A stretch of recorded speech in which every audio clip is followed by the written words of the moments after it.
देखिए, अध्यक्ष जी जो बोल रहे हैं उसमें एजेंडा में लिखा है कि स्पीकर की अनुमति से अन्य विषय विषय अलग चीज होती है, प्रस्ताव अलग चीज होता है। प्रस्ताव का मतलब होता है जो बात आप बोल रहे हैं वो एजेंडे में लिखा हो और उसकी परिशिष्ट लगी हो कि इसका मतलब क्या है। जो उन्होंने इतना बड़ा खर्रा पड़ा, ये पूरा उसमें लिखा होना था एजेंडा में। पहले वो इसको समझे, विषय क्या होता है, प्रस्ताव क्या होता है, दोनों भिन्न भिन्न चीजें हैं। तो इसलिए दोनों को मिला नहीं सकते, इसलिए उन्होंने पूरे परिषद को गुमराह करा कि विषय कभी भी ले सकते हैं, लेकिन प्रस्ताव कभी भी नहीं ले सकते, वो एजेंडा में शामिल होना चाहिए, ये नियम कहता है।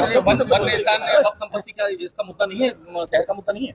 वक्फ की प्रॉपर्टी का यहाँ का कोई मुद्दा नहीं है जिसके ऊपर आप यहाँ पर बधाई दें। एक समुदाय के लोगों को टारगेट करना और खुदा की उसमें दी हुई प्रॉपर्टी, खुदा को गिफ्ट की हुई प्रॉपर्टी जिसके ऊपर सिर्फ खुदा का राइट है, अल्लाह का राइट है, उसको प्रधानमंत्री नरेंद्र मोदी जी अपने अधिकार क्षेत्र में लें, तो ये बिल्कुल उचित नहीं है। और उसके लिए आप ताली बजा के यहाँ पर उसको बधाई दें, तो हम लोग ऐसी बधाई नहीं चाहते, क्योंकि ये दान की हुई प्रॉपर्टी होती है, इसके ऊपर किसी का अधिकार नहीं रहता। ये वो लोग जो बेसहारा लोग होते हैं, बेवा लोग होते हैं, जो अनाथ बच्चे होते हैं, उनका अधिकार होता है। तो अब प्रधानमंत्री की ये स्थिति हो गई कि अनाथालयों की जगह, मदरसों की जगह, जो बेरोजगार हैं उनके लिए वो सारी चीजें होती हैं, जो बेवा लोग हैं उनके लिए वो सारी स्थान होते हैं, उसके ऊपर वो कब्जा करना चाहते हैं। और अपने जो दोस्त लोग हैं, जो उनके अरबपति, जिनके माध्यम से उनकी सरकार चली, उनको देना चाहते हैं, तो ये गलत है।